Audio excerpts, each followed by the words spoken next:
कार्यक्रम की अध्यक्षता कर रहे माननीय अध्यक्ष महोदय, हमारे संस्था के संस्थापक माननीय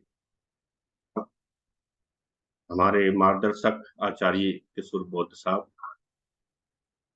और उपस्थित सभी आदरणीय जनों को सादर नमो बुद्धाय, जय भीम।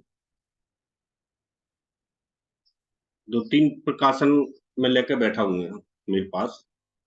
एक तो मेरे पास गौतम प्रकाशन की ये बुक है, इसको आचार्य जी ने लंबे समय तक पढ़ा हुआ है इस पुस्तक को। और मेरे पास एक जो नागपुर से इंजीनियरिंग वाली निकली है वो भी है इंग्लिश की, और मेरे पास एक और ML परिहार जी की भी है। इन सभी को हम पढ़ेंगे।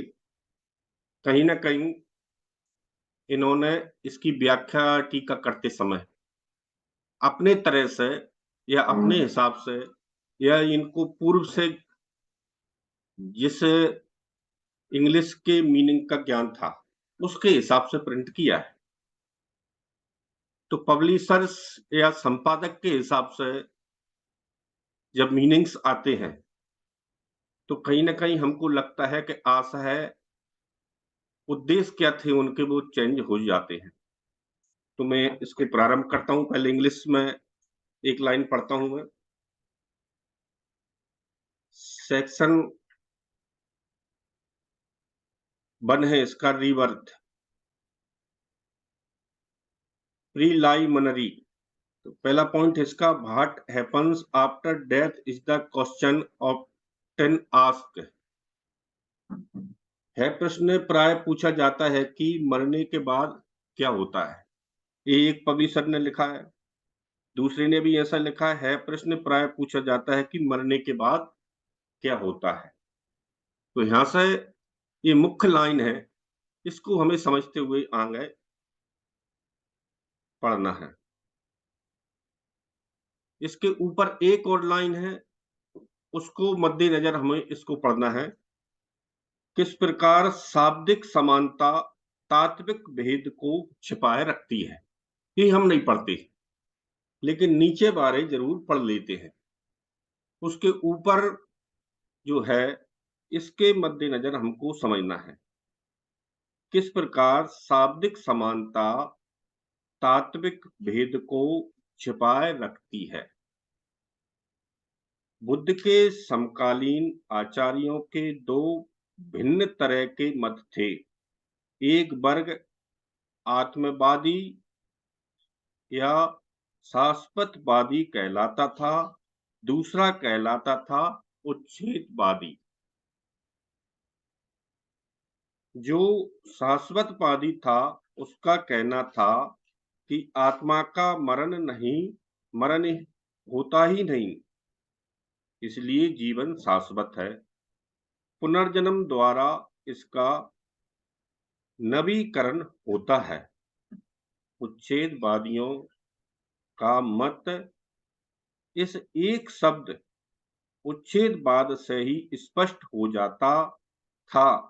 उच्छेदवाद का मतलब है हर वस्तु का संपूर्ण विनाश, मृत्यु के बाद कुछ भी शेष नहीं। भगवा बुद्ध शाश्वतवादी नहीं थे, क्योंकि इसका मतलब था कि एक पृथक नित्य आत्मा में विश्वास करना, जिसके वे विरोधी थे। ये 5 बिंदु प्रारंभ में आ गए। इनका आशय स्पष्ट हुआ कि 2 प्रकार के मत थे। उन 2 मतों में कुछ लोग शाश्वतवादी थे, कुछ उच्छेदवादी थे। लेकिन इसमें तथागत का उद्देश्य अभी नहीं आया। ये 2 प्रकार के मत के लोगों का उद्देश्य आया है। 6वें बिंदु में है, तो क्या तथागत उच्छेदवादी थे? ये प्रश्न डाल दिया गया है बाबा साहब ने कि 2 प्रकार के लोग तो थे, क्या तथागत भी ऐसे ही थे, उच्छेदवादी थे? आत्मा के अस्तित्व में विश्वास न करने के कारण स्वाभाविक तौर पर बुद्ध के उच्छेदवादी होने की उपेक्षा की जा सकती है। लेकिन अलगद्दुपम सूत्र में भगवा बुद्ध ने शिकायत की है कि उन्हें उच्छेदवादी कहा जाता है, जबकि यथार्थ में वह उच्छेदवादी नहीं है, क्योंकि ये विज्ञान का नियम है। हम जब ऊर्जा की परिभाषा करते हैं एनर्जी की, तो उसमें स्पष्ट एक लाइन लिखी है कि ना ऊर्जा को उत्पन्न किया जा सकता और ना ही नष्ट किया जा सकता, बल्कि इसको एक रूप से दूसरे रूप में रूपांतरित किया जाता है।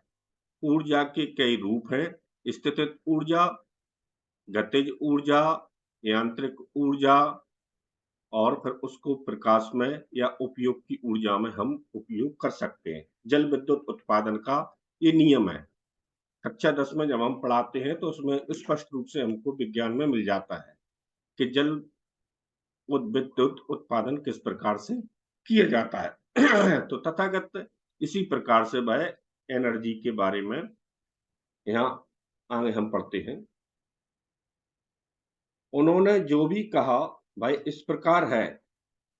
यद्यपि मैं इस मत को स्थापित करता हूं और इसी की देशना करता हूं, तो भी कुछ श्रीमन ब्राह्मण गलत ढंग से, गलती से मुझ पर सच्चाई के विपरीत उच्छेदवादी होने का झूठा आरोप लगाते हैं और कहते हैं कि मैं मानव के विघटन, विनाश और विध्वंस की शिक्षा देता हूं।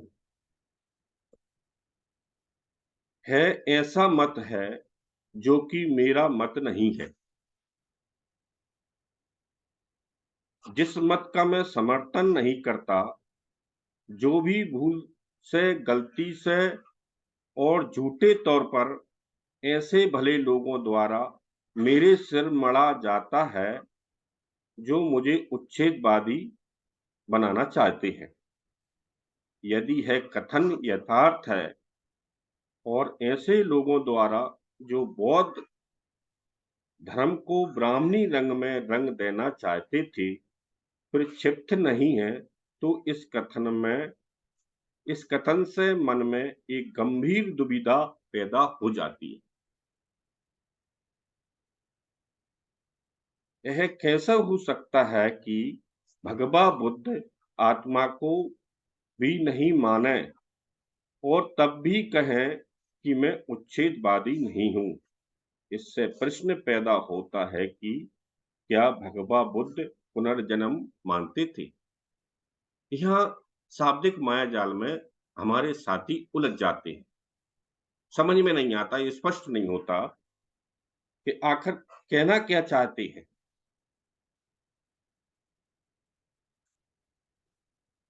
इंग्लिश में लिखा है इसको 11वें पॉइंट को, how can the Buddha not believe in the existence of the soul and yet say that he is not an annihilationist?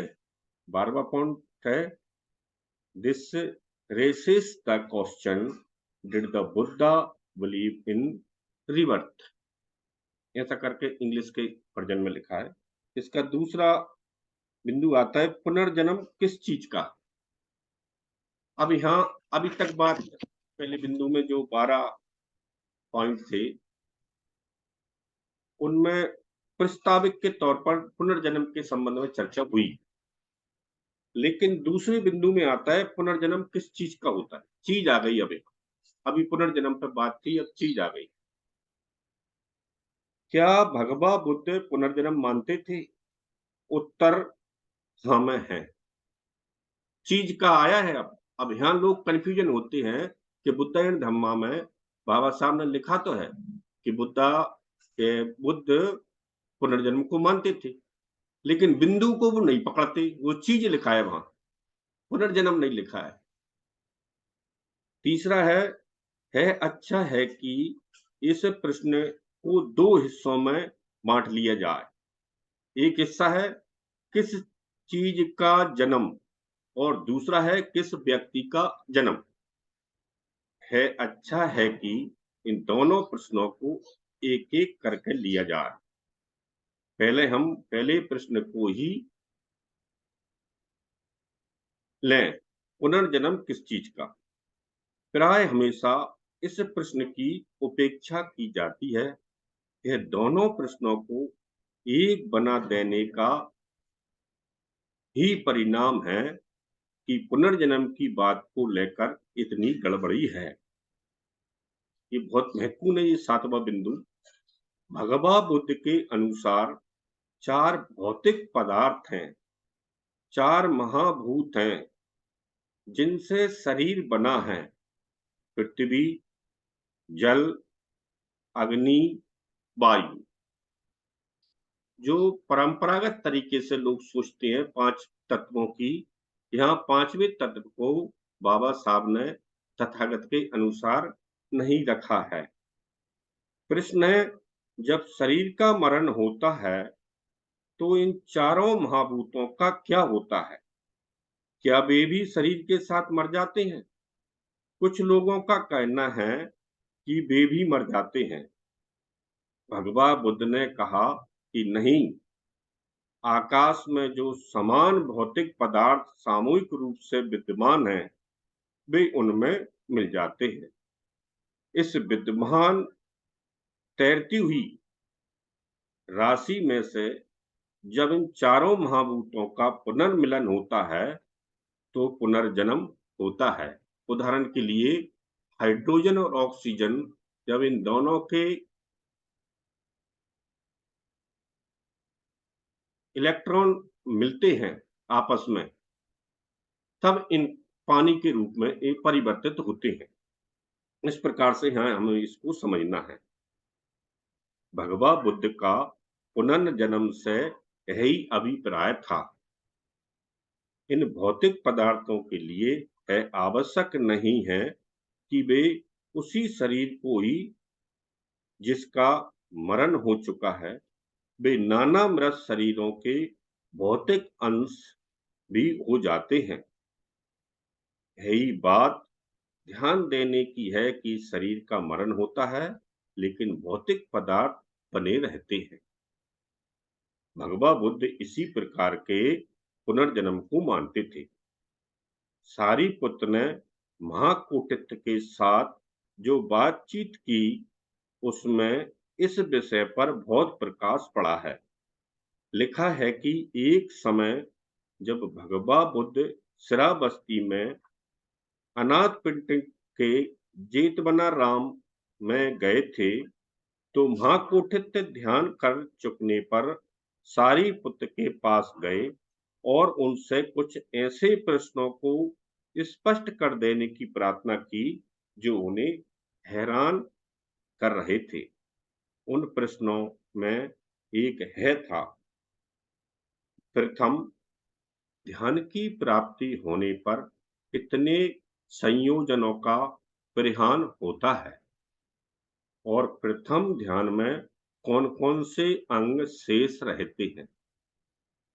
Sariputra का उत्तर था, दोनों के 5-5, कामछंद, व्यापाद, थीनमिद्ध, उद्दीक्षय, कौकित तथा विचिकित्सा का परिहान हो जाता है। वितर्क, विचार, प्रीति, सुख तथा एकाग्रता शेष रहते हैं। महाकुटित्य, चक्षु, श्रोत, घ्राण, जिह्वा और स्पर्श, इन पांचों इंद्रियों को लें, प्रत्येक का विषय पृथक है, क्षेत्र पृथक है, प्रत्येक एक दूसरी इंद्रिय से पृथक है और स्पष्ट रूप से पृथक है। इनका अंतिम आधार क्या है? कौन है जो पांचों इंद्रियों के विषयों और क्षेत्रों का उपभोग करता है? तो सारीपुत्र कहा, मन। मन ही इन सबका अगुआ है। जैसे कि मनु उपमंगमा, मनु श्रेष्ठा, मनोमया, वो हम पढ़ते हैं धम्मपद की पहली गाथा। वो यहाँ से है। मन इन सभी का अगुआ है। जिधर मन चलता है कि मुझे मीठा खाना है, तो इंद्रिय आपकी जिह्वा उसी हिसाब से लालायत होने लगेगी। महाकोटिक, ये पांचों इंद्रियां किस पर निर्भर करती हैं? सारीपुत्र का उत्तर था चेतना, जीवित इंद्रिय पर। चेतना, आप किस प्रकार चेतन हो रहे हो, हाँ जागृत है, कौन सी इंद्रिय आपकी जागृत है, ये उसी पर निर्भर करता है। महाकोटित, चेतना किस पर निर्भर करती है? सारीपुत्र का था उष्णता पर। महाकोटित, उष्णता किस पर निर्भर करती है? सारीपुत्र ने कहा चेतना पर। महाकोटित, आप कहते हैं कि चेतना उष्णता पर निर्भर करती है, उष्णता चेतना पर निर्भर करती है, उसका ठीक ठीक क्या अर्थ समझा जाए? सारीपुत्र, एक उदाहरण द्वारा समझाता हूं। जैसे प्रदीप के प्रकाश से प्रदीप की लौ प्रकट होती है, और प्रदीप की लौ से प्रदीप का प्रकाश प्रकट होता है। बहुत स्पष्ट किया गया है। उसी प्रकार चेतना उष्णता पर निर्भर करती है, और उष्णता चेतना पर निर्भर करती है। महाकुटित, ऐसी कितनी चीजें हैं जिनसे मुक्त होने पर ही शरीर मरा हुआ समझा जाकर सूखे काट की तरह फेंक दिया जाता है?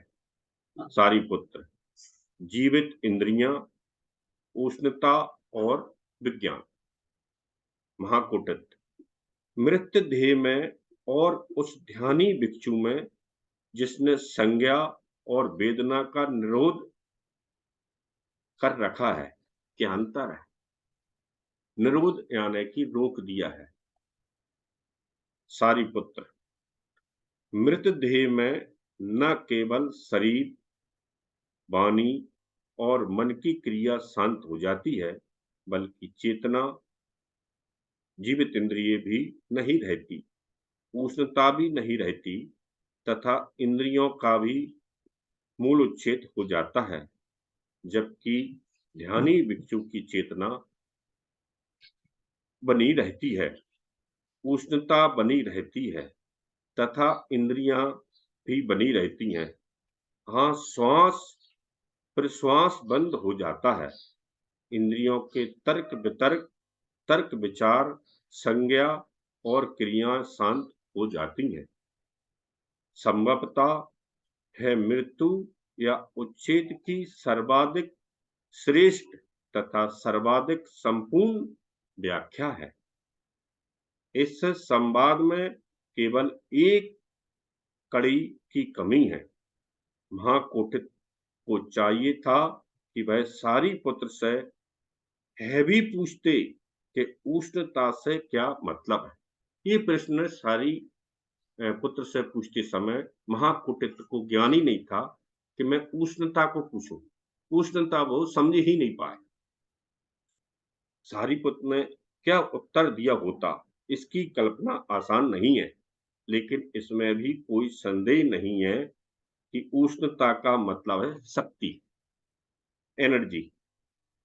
इस तरह से यदि उत्तर को थोड़ा अधिक स्पष्ट कर दिया जाए, तो इस प्रश्न का कि मरने पर क्या होता है, यही उत्तर हो सकता है कि शरीर शक्ति उत्पन्न करना बंद कर देता है,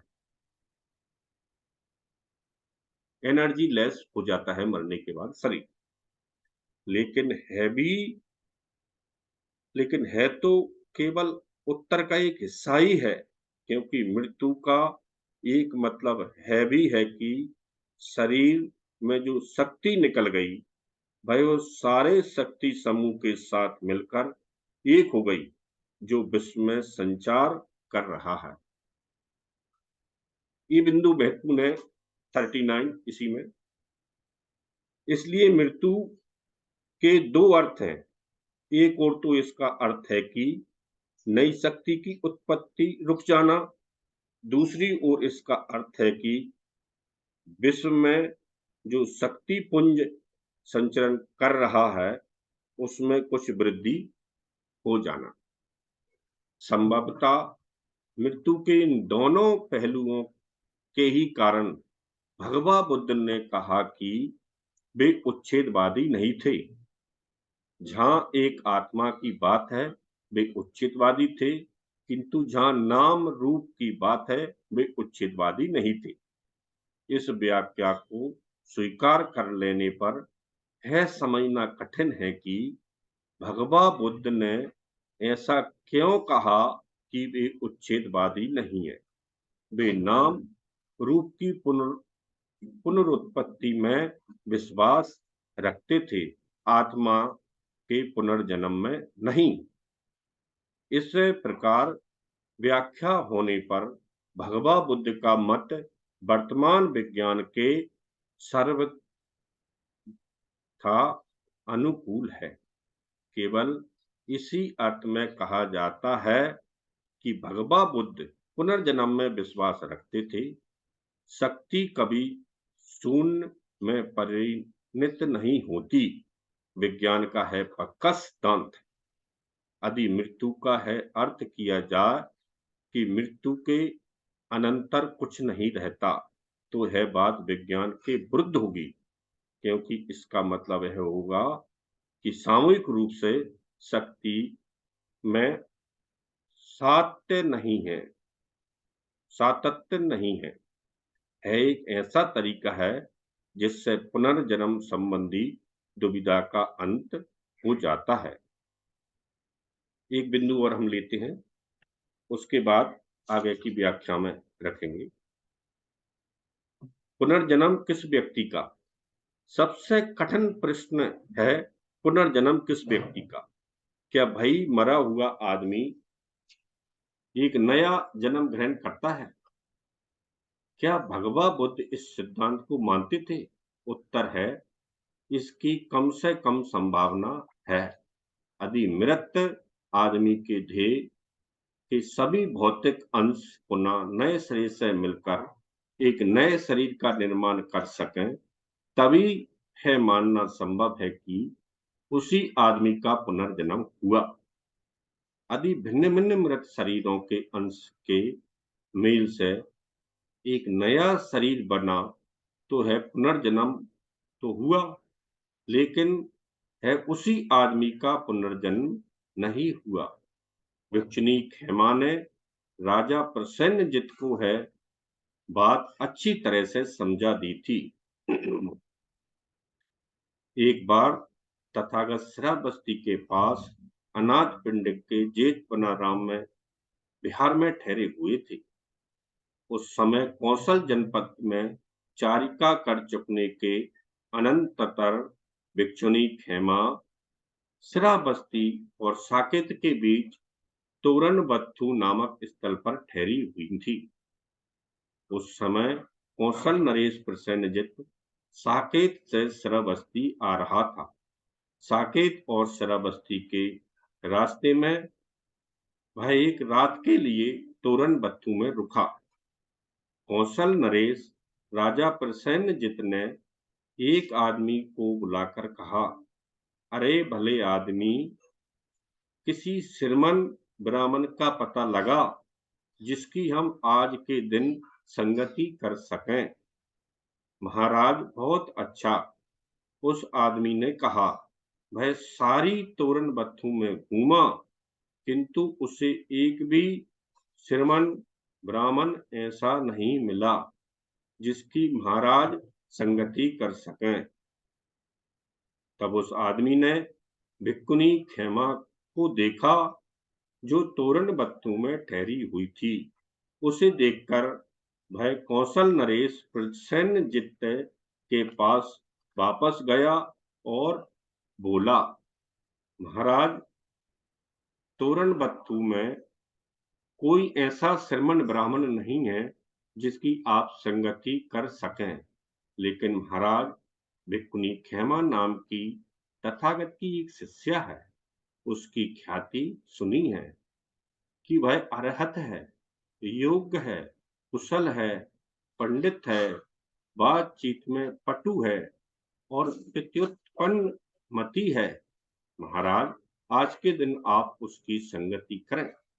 तब कौशल नरेश राजा प्रसन्नजित भिक्खुनी खेमा के पास गया। पास जाकर अभिवादन किया और एक ओर बैठ गया। बैठकर उसने भिक्खुनी खेमा से कहा, आपका इस विषय में क्या कहना है?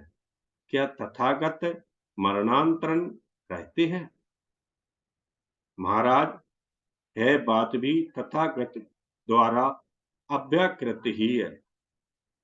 तो है कैसी बात है कि जब मैं पूछता हूं कि क्या तथागत मरणांतर रहते हैं, तो आपका उत्तर होता है कि है बात भी तथागत ने अव्याकृत रखी है। और जब मैं दूसरे प्रश्न पूछता हूं, तब भी आपका है ही उत्तर होता है कि है बात भी तथागत ने अव्याकृत रखी है। कृपया है बताएं कि क्या हेतु है, क्या कारण है कि तथागत ने है बात अव्याकृत रखी है। महाराज, अब मैं आपसे एक प्रश्न पूछती हूँ, जैसा आपको लगे वैसा उत्तर देना। अब आप क्या कहते हैं कि क्या आपके पास कोई गणक, कोई हिसाब लगाकर बता सकने वाला है? तो हिसाब लगाकर बता सके कि गंगा में इतने 100, इतने हजार व इतने लाख बालू के कण हैं। महाराज का उत्तर था, नहीं है, असंभव है। तो कोई ऐसा गणक है जो हिसाब लगाकर बता सकने वाला है कि जो है बता सके कि समुद्र में इतना जल है, इतने 100 गैलन है, इतने हजार गैलन है या इतने लाख गैलन है? इसका भी उत्तर था नहीं। तो है कैसे है? समुद्र असीम है, बहुत गहरा है, इसके तल तक नहीं पहुंचा जा सकता। इसी प्रकार महाराज, यदि कोई तथागत के रूप से तथागत को मापना चाहे, तो तथागत का वह रूप परित्यक्त है, वह जड़मूल है जो कट चुका है, वह कटे ताड़ वृक्ष की तरह हो गया है, वह अभाव प्रज्ञप्त हो गया है और अब उसकी पुनरुत्पत्ति की संभावना नहीं है। महाराज, तथागत के रूप से तथागत की तह तक नहीं पहुंचा जा सकता। तथागत गंभीर है, तथागत असीम है और तथागत की तह तक नहीं पहुंचा जा सकता। ठीक जैसे वैसे ही जैसे समुद्र की तह तक इसलिए यह भी नहीं कहा जा सकता कि तथागत मरणांतर रहते हैं। यह भी नहीं कहा जा सकता है कि तथागत मरणांतर नहीं रहते हैं। यह भी नहीं कहा जा सकता कि तथागत रहते भी हैं और नहीं भी रहते हैं। और यह भी नहीं कहा जा सकता कि तथागत नहीं रहते हैं और यह भी नहीं कहा जा सकता कि नहीं नहीं भी रहते हैं। इसी प्रकार महाराज, यदि कोई तथागत की वेदना से तथागत को मापना चाहे, तो तथागत की वह वेदना परित्यक्त है, वह जलमूल से कट चुकी है, वह कटे ताड़ वृक्ष की तरह हो गई है, संभावना नहीं है। महाराज, तथागत की वेदना से तथागत की तह नहीं है, जैसे समुद्र की। इसलिए यह भी नहीं कहा जा सकता कि तथागत मरणांतर रहते हैं। नहीं, नहीं भी रहते हैं। इसी प्रकार महाराज, यदि कोई तथागत की संज्ञा से, तथागत के संस्कारों से, तथागत के विज्ञान से तथागत को मापना चाहे, तो तथागत का वह विज्ञान परित्यक्त है, वह जल मूल से कट चुका है, वह कटे ताड़ वृक्ष की तरह हो गया है, संभावना नहीं रहती है। महाराज, तथागत के विज्ञान से तथागत की तय नहीं है, जैसे समुद्र की। इसलिए है भी नहीं कहा जा सकता कि तथागत मरणांतर रहते हैं। यह नहीं भी रहते हैं।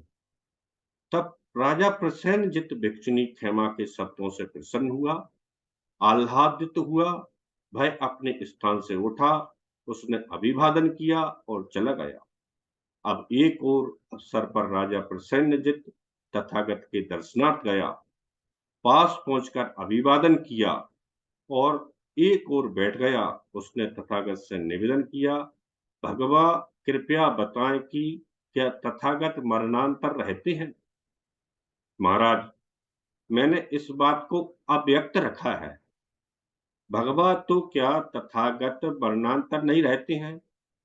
महाराज, यह भी मैंने अव्यक्त रखा है। तब राजा ने ऐसे ही दूसरे प्रश्न पूछे, जो सभी का ऐसा ही उत्तर मिला, भगवा है कैसा है? जब मैं पूछता हूं कि क्या तथागत मरणांतर रहते हैं, तो आपका उत्तर है कि है बात तथागत द्वारा अव्यकृत है। और जब मैं पूछता हूं कि क्या तथागत मरणांतर नहीं रहते हैं, तो भी आपका उत्तर है कि है बात तथागत द्वारा अव्यकृत है। भगवान कृपया है बताएं कि क्या हेतु है, क्या कारण है कि है बात भी तथागत ने अव्यकृत रखी है। तो महाराज, मैं आपसे प्रश्न पूछता हूं, जैसा आपको ठीक लगे वैसा उत्तर देना। क्या आपके पास कोई गणक है? सारा पूर्वत जैसा भिक्षुनी खेमा से ने पूछा था वैसा का वैसा उत्तर तथागत के हाथ दिया। अद्भुत है गौतम, अद्भुत है सुगत, ये कितने बड़े आश्चर्य की बात है। शास्ता और श्राविका के उत्तर में ना अर्थ की दृष्टि से और ना व्यंजन की दृष्टि से कहीं कुछ भी अंतर नहीं, एकदम समान उत्तर, एकदम मेल खाता हुआ उत्तर, उच्चतम बात के बारे में। भगवा एक समय भिक्षुनी खेमा के पास गया और उससे है ही प्रश्न पूछा। उसने मुझे ठीक इन्हीं शब्दों में, ठीक इन्हीं अक्षरों में उत्तर दिया, अद्भुत है गौतम, अद्भुत है सुखद, ये कितने बड़े आश्चर्य की बात है कि शास्ता और श्राविका के उत्तर में ना अर्थ की दृष्टि से और ना व्यंजन की दृष्टि से कहीं कुछ भी अंतर नहीं, एकदम समान उत्तर, एकदम मेल खाता हुआ उत्तर, उच्चतम बात के बारे में। अच्छा भगवान, अब आज्ञा दें, हम जाना चाहते हैं, हमें बहुत कार्य है। महाराज, इस समय आप जो करना उचित समझे वह करें। तब कौशल नरेश राजा प्रसन्नजित तथागत के प्रश्नों से प्रसन्न हुआ, आह्लादित हुआ। वह अपने स्थान से उठा और तथागत को अभिवादन कर चल दिया। ये आज के बिंदु थे। शेष बिंदु हम अगले क्रम में लेंगे। समय लगभग मैंने तुतियाई ले लिया है। अब मैं इस व्याख्यान पर पहले हमारे मार्गदर्शक करते हैं, जो आचार्य जी से 10 मिनट के लिए निवेदन करता हूं, अपने माइक को ओपन करें और उसके बाद हम आचार्य जी को, आज के अध्यक्ष जी को सुनेंगे। आचार्य जी आज के व्याख्यान पर थोड़ा और सटीक में बताएंगे। माननीय आचार्य जी। सभी को जय हिंद। जय भीम सर। ये बड़े कठिन विषय हैं और इस पर व्याख्या करने में भी बहुत कठिनाई होती है। तो जिस तरह से बाबा साहब अम्बेडकर ने बुद्ध और उनके धम्म में इस विषय को लिया है, तो उसे बार बार पढ़कर जिस तरह से हम समझ सकते हैं, हमको उस तरह से समझना चाहिए। मैं समझता हूँ कि इस पर व्याख्या करना अभी उचित नहीं रहेगा। और दूसरी बात मैं ये कहना चाहता हूँ कि हमारे बीच में एक बहुत बड़ी घटना या दुर्घटना भी हो गई है।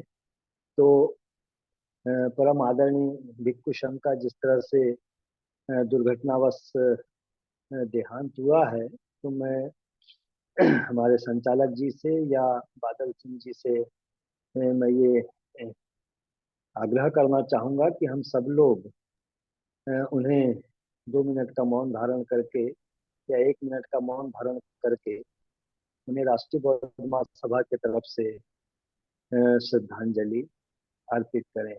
सभी को बहुत बहुत साधुवाद।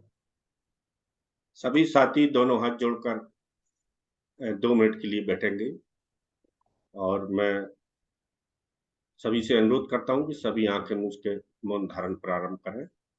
साधु साधु बोलेंगे प्रारंभ में और बाद में। साधु साधु साधु, मौन धारण करें।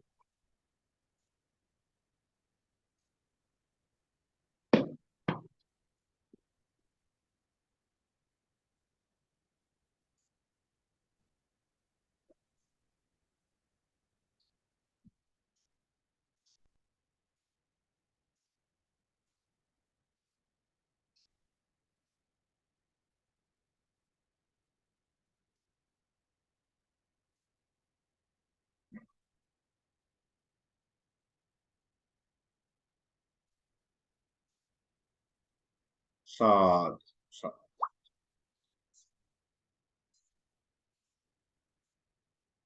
संचालक जी आगे बढ़ो।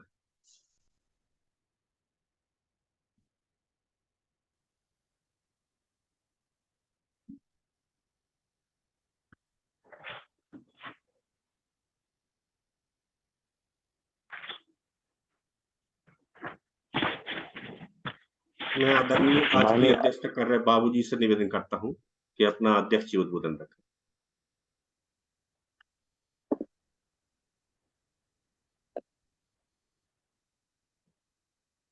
बहुत बहुत साधुवाद माननीय बादल सिंह जी का। ये अच्छा ही रहा कि आज का जो ये संबोधन था या प्रबोधन था बुद्ध और उनके धम्म का, तो बहुत ही टिपिकल था। और इसमें आज माननीय बादल सिंह जी ने जो इसका प्रबोधन किया है, तो हम सब बौद्ध उपासकों के लिए काफी कारगर मैं समझता हूँ। एक बात मेरी समझ में ये जरूर आ रही है कि हम जो इस संसार में प्रचलित बौद्ध मत हैं, चाहे वो इस्लाम का मत हो, इस्लाम को मानने वालों का, चाहे ईसाइयत का मत हो, और जो अपने देश में तो यही पता नहीं चलता कि कौन सा मत है। उन्होंने कहा कि भाई ये मत नहीं, ये जीने का एक हमारा तरीका है, हिंदुत्व। तो कहीं भी इस तरह की बातें जो अभी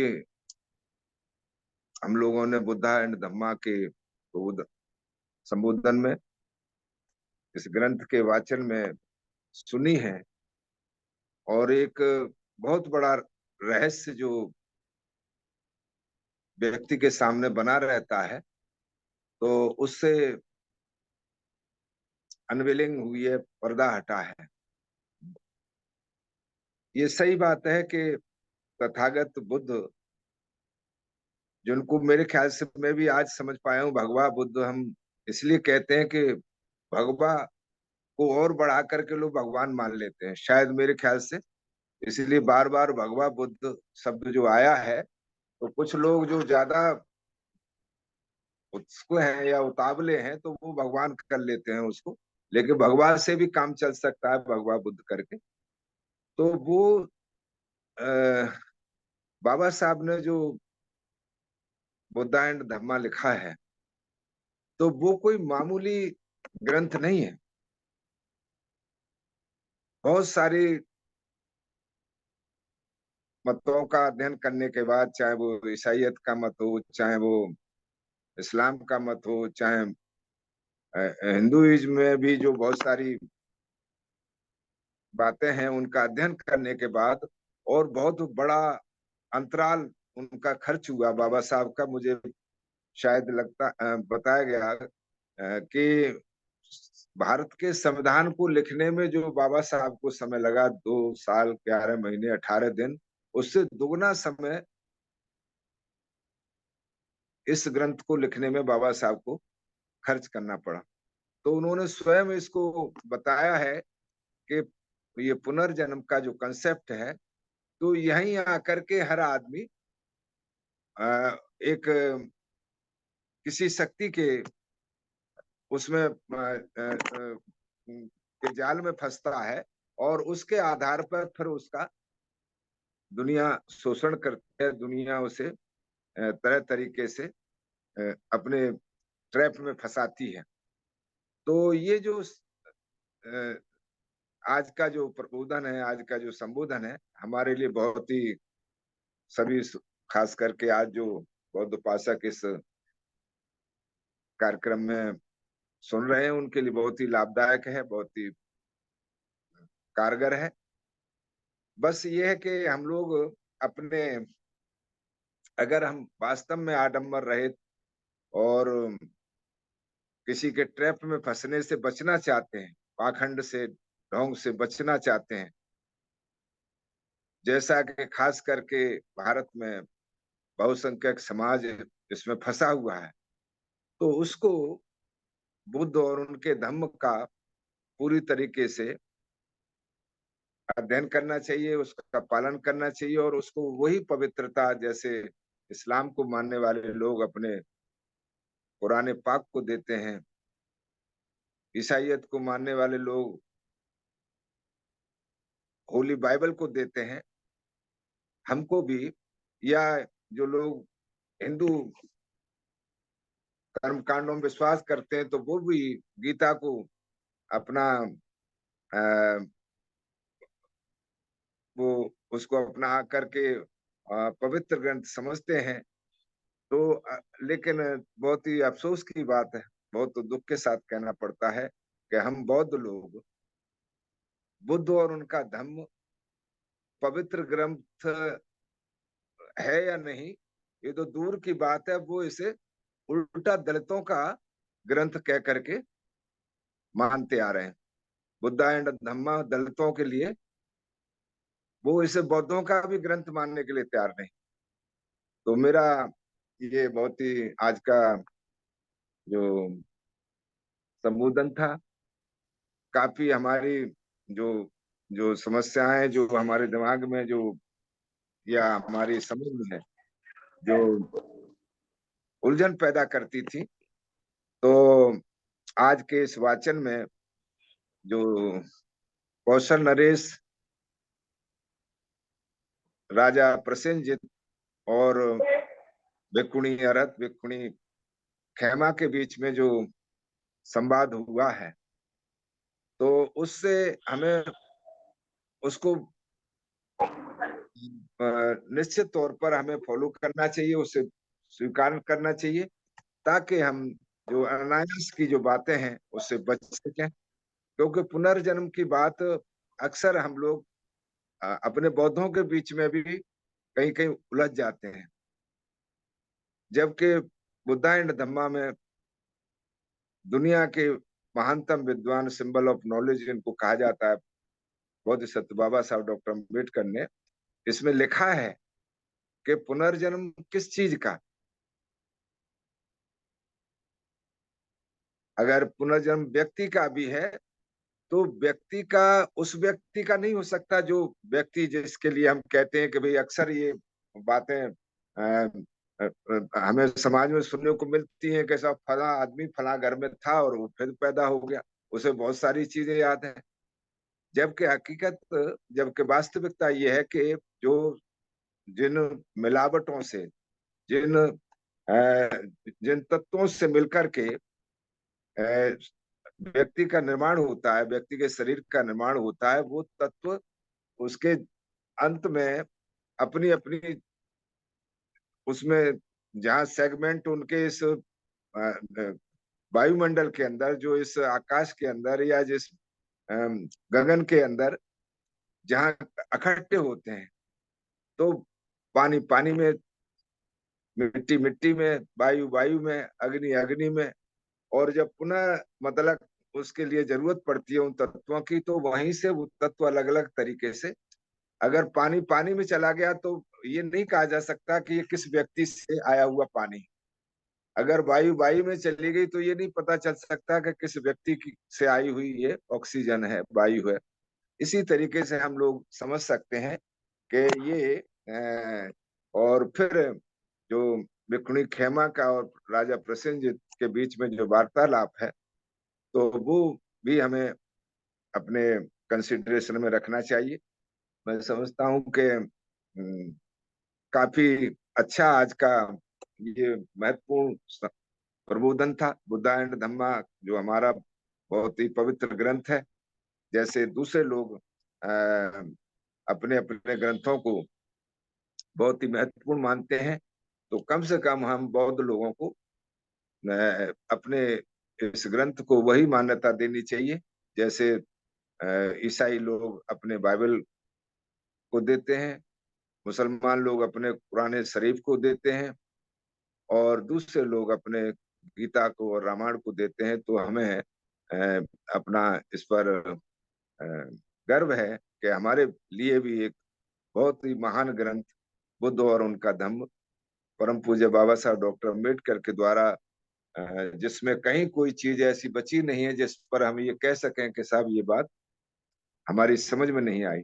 सही बात तो ये है कि हमने समझने की कोशिश नहीं की है, बल्कि बहुत से लोगों की आदत है कि वो नहीं जानते हैं तो वो दूसरों को गलत कहने लगते हैं कि भाई वो गलत है। तो मैं आज के प्रबोधन करता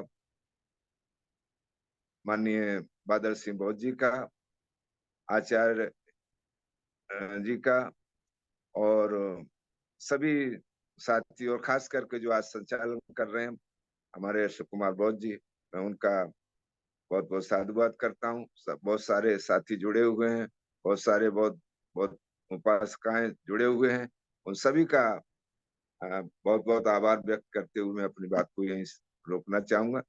नमो बुद्धाय, जय भीम, जय संविधान।